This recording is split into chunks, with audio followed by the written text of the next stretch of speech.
हो शंकरा आदिदेव शंकरा।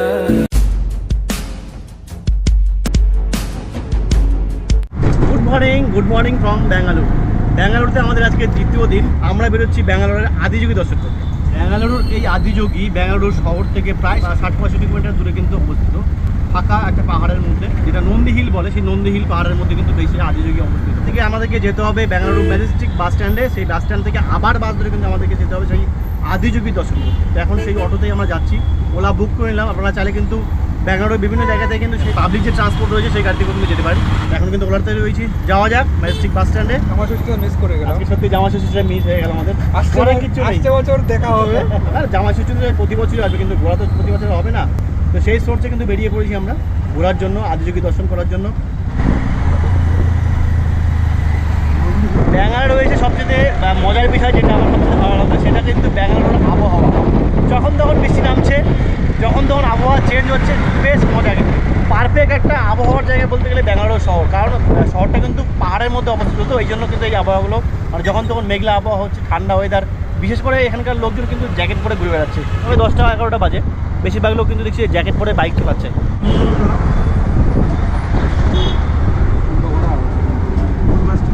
অটো তো কিন্তু আমাদেরকে নামিয়ে দিল। এখানে কিন্তু বিভিন্ন জায়গার বাস কিন্তু এখান থেকে পাওয়া যায়।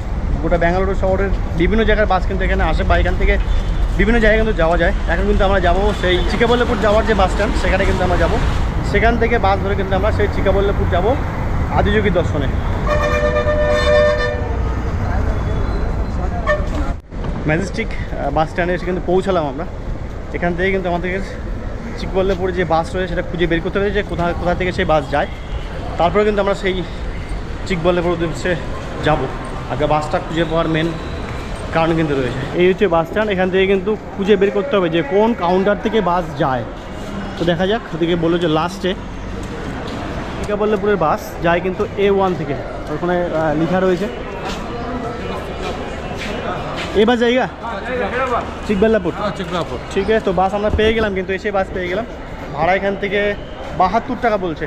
এখানে আসলে কিন্তু এই A1 থেকে তোমরা বাস পেয়ে যাবে চিকবল্লাপুরে যাওয়ার জন্য। তো উঠে পড়ি বাসে, বেশ অনেকে উঠে পড়েছে। যাক বাসে এবার। আমাদের কপালটা খুব ভালো যে এসে দেরি করতে হলো না, সঙ্গে সঙ্গে কিন্তু আমরা বাস পেয়ে গেলাম। বাস কিন্তু এখনই ছেড়ে দিচ্ছে। তো অলোক আর আমি সামনে, আর মনোজ পিছনে। আমাদের পাইলট কিন্তু বাস ছেড়ে দিল।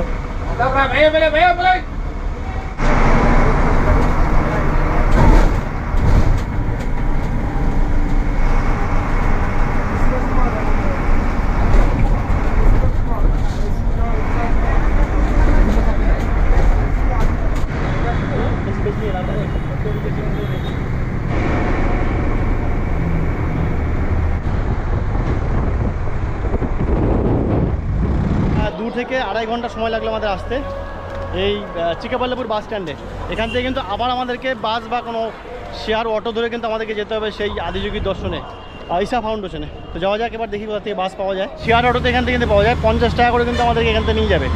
আর বাসে যেতে গেলে 35 টাকা ভাড়া। বাসে একটু সময় বেশি লাগবে, যাই হোক বাস প্যাসেঞ্জার না হলে যাবে না। আর শেয়ার অটো রয়েছে, ওনার গাড়িতে আমরা যাচ্ছি। जैसे कितने किलोमीटर होगा? 12 किलोमीटर। যেতে যেতে প্রচুর আঙুরের গাছ কিন্তু দেখতে পাচ্ছি এই এরিয়াতে। আর পাশে তো সেই পাহাড়ের সৌন্দর্য দেখতে পাচ্ছি, প্রাকৃতিক পরিবেশের মধ্যে কিন্তু আমরা যাচ্ছি সেই আদিযোগী দর্শনে। 112 ফিটে কিন্তু সেই আদিযোগী দর্শন করবো, বা দর্শন করাবো আমার মাধ্যমে তোমাদেরকে।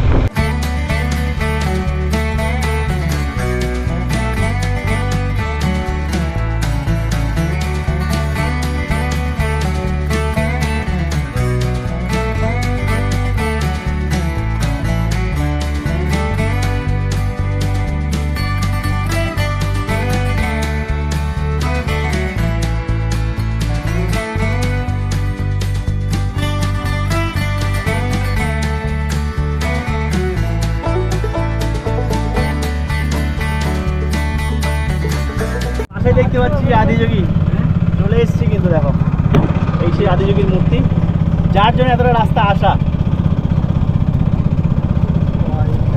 এখানে না এলে বোঝা যাবে না যে জায়গাটা কেমন। আর এখান থেকে দেখতে পাচ্ছি আদিযোগী দর্শন করতে পারছি।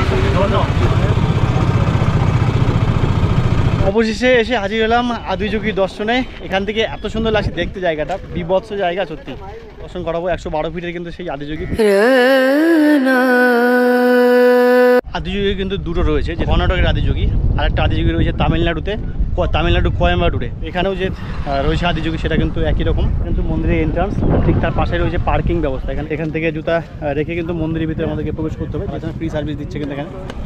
আর সামনে রয়েছে মন্দিরের মেন এন্ট্রান্স। এবার আমরা ভিতরে ঢুকবো, মন্দিরের ভিতরে ঢুকবো। একটা ব্যারিকেড করে দেওয়া আছে ত্রিশূল দিয়ে, মানে রডগুলোকে ত্রিশূলের আকৃতি করে একটা ব্যারিকেড করা। এখানে কিন্তু একটা নাগা মন্দির আছে, সেই নাগ মন্দির, নাগমাতার মন্দির। এটা ঠিক আমার পেছনে যেটা দেখতে পাচ্ছ তোমরা, এটা কিন্তু মানে সমস্ত বিশ্বের যে নাগ দেবতাগুলো সকলকে কিন্তু স্থাপনা করা হয়েছে এখানে। আর ঠিক তার সামনেই কিন্তু রয়েছে আমার সেই আরাধ্য দেবতা আদিযোগী। হর হর মহাদেব, জয় শিবশম্ভু। নন্দী পাহাড়ের পাদদেশে কিন্তু রয়েছে এই আদিযোগীর মূর্তি। 112 ফিটের মূর্তি, বিশ্বের একদম সবচেয়ে বড় মূর্তি কিন্তু এই আদিযোগী।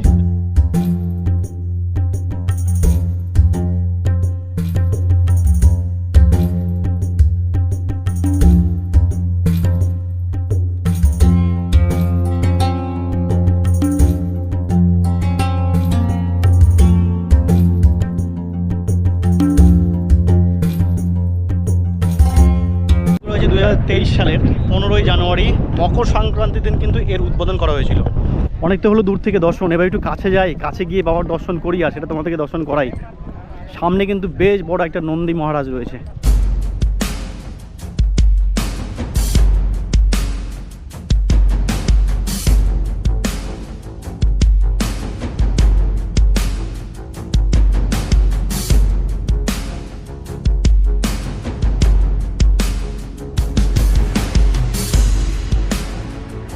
নন্দী মহারাজের পাশে কিন্তু রয়েছে বড় একটা ত্রিশূল।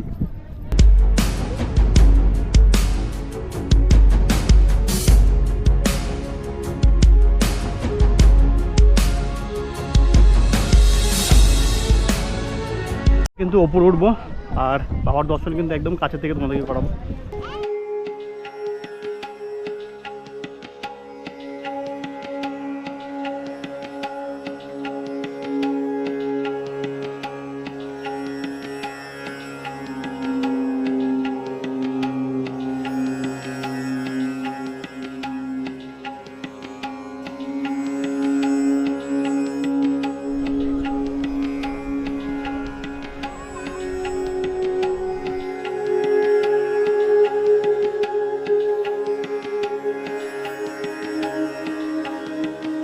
আর ঠিক পাশে কিন্তু রয়েছে একটা মন্দির, এই যে দেখতে পাচ্ছ মন্দিরের গম্বুজ, এখানে কিন্তু শিবলিঙ্গ রয়েছে আর সেটাও তোমাদেরকে দর্শন করাবো। আর প্রচুর দর্শনার্থী কিন্তু এখানে আজকে এসছে। থেকে সত্যি মানে দেখতে পাচ্ছ যে এত কাছ থেকে দেখতে পাবো সেটা ধারণার বাইরে। দেখতে পাচ্ছ বাবার গলাতে কিন্তু বেশ বড় একটা রুদ্রাক্ষের মালা রয়েছে। এই ছোটো ছোটো রুদ্রাক্ষের মালাগুলোকে এক জায়গায় করে এই বড় মালাটা করা হয়েছে। সামনে কিন্তু ব্যারিকেড করা রয়েছে, ত্রিশূল দিয়ে ব্যারিকেডগুলো করা রয়েছে যেন কোনো মূর্তিকে কেউ স্পর্শ করতে না পারে। এবার এই আদিযোগীটাকে, বাবার মূর্তিটাকে প্রদক্ষিণ করে তোমাদেরকে দেখাই এত কাছ থেকে।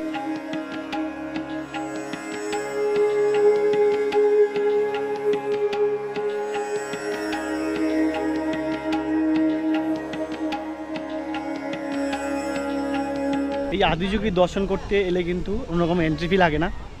সকাল 6টার থেকে মোটামুটি রাত 8টা পর্যন্ত কিন্তু এই আদিযোগীর যে এরিয়া সেটা কিন্তু খোলা থাকে। আর রাত্রেবেলা কিন্তু এখানে 6টার থেকে বা 7টার থেকে কিন্তু লাইট শো হয়। আদিযোগীর নিচেই কিন্তু রয়েছে মন্দির একটা, এখানে কিন্তু শিবলিঙ্গ রয়েছে। শিবলিঙ্গ কিন্তু জল অভিষেক করা বা জল ঢালা যায়। তো জল অভিষেক করলাম আমি, 50 টাকা নিল, 50 টাকা 100 টাকা, আরও বেশ 150 টাকা এরকম প্রাইজের রয়েছে। তো আপনারা চাইলে কিন্তু ভিতরে ঢুকে সেখান থেকে জল বা ফুল নিয়ে কিন্তু বাবার মাথায় জল ঢালতে পারেন। দেখো বিদেশে এসে কিন্তু দেশের লোকের সঙ্গে দেখা গেল। বাড়ি কোথায় বললেন তো? আমার জাইতুনে। মানে পার্ক কোথায় আপনাদের?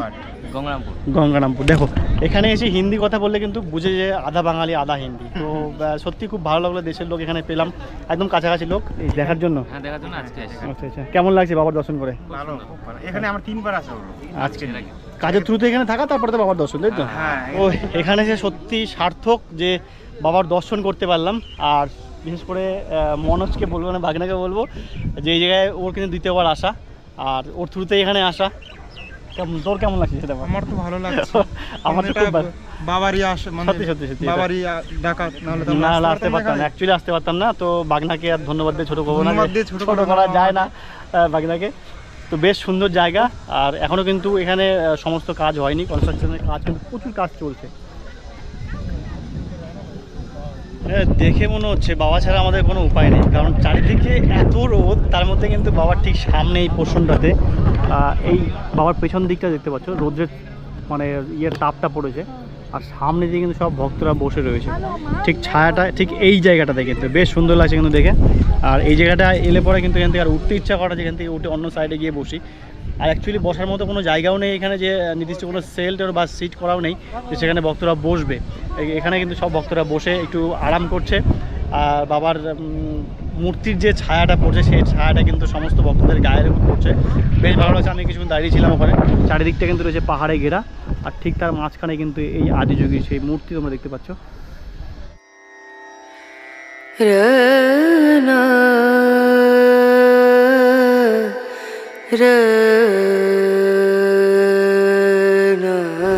হর হর মহাদেব, জয় শিব। কেমন লাগলো ওর কাছে এখানে? আমার হেভি লাগছে। নিচে গিয়ে এখনো প্রায় আধা ঘন্টার কাছাকাছি মেডিটেশন করে আসলাম। আচ্ছা, মানে মানে জায়গাটা আমার actually মানে meditation করার ভয়েসটা এতটা ডাউন হয়ে গেছে আমার, মানে অ্যাকচুয়ালি জায়গাটা মেডিটেশনে করার জায়গা, কেন ভিতরটা তোমাদেরকে দেখাতে পারলাম না, ক্যামেরা অ্যালাউ নেই। বেশ ধ্যানমগ্ন বা কিছুক্ষণ বসে থাকলে মন একদম শান্তি হয়ে যায় সত্যি। আমি কিছুক্ষণ থাকলাম ওখানে, বাট তোমাদের মানে নিচের থেকে ইচ্ছা করে খুব মন থেকে মেডিটেট করতে হবে, এটা বাস্তব তবে তুমি জিনিসটা পুরো ফিল করতে Feel করতে পারবে। আমি টোটালি ফিল করতে পারছিলাম। তোমাদের এটা সাজেস্ট করবো, মানে বসে আরামসে ঠান্ডা হ্যাঁ, ঠান্ডা মস্তিষ্ক ঠান্ডা মন দিয়ে তুমি এটা মেডিটেশন করবে, অনেক কিছু ফিল করতে পারবে, অনেক কিছু ফিল করা আছে এখানে। যদি বাবার সাচ্চা ভক্ত হয়ে থাকে অবশ্যই অবশ্যই। দেখো এখানে রৌদ্রের মধ্যে জল তেষ্টাও পায়, জলের ব্যবস্থা রয়েছে, সেফ ওয়াটার, একটু জল খাওয়া যাক, সমস্ত ব্যবস্থা কিন্তু এখানে রয়েছে। দেখো প্লেন হট, যে যেমন খাবে। নিচের এইগুলো কিন্তু দেখে মনে হচ্ছে যে আগে মাটি ছিল, এগুলোকে কিন্তু পরে পাথরগুলো কিন্তু কেটে কেটে বসানো হয়েছে, কারণ এই এখনও তো কমপ্লিট হয়নি, প্রচুর কাজ কিন্তু বাকি রয়েছে দেখতেই পাচ্ছ। আগামীতে আরও অনেক ভালো একটা জায়গা তৈরি হবে এই জায়গাটা। কাজ কিন্তু জোর কদমেই চলছে এই ফাউন্ডেশনের তরফ থেকে। টয়লেটের ব্যবস্থা রয়েছে এই সাইডটাতে, এটা কিন্তু ক্যান্টিন, এখানে জলযোগের ব্যবস্থা রয়েছে।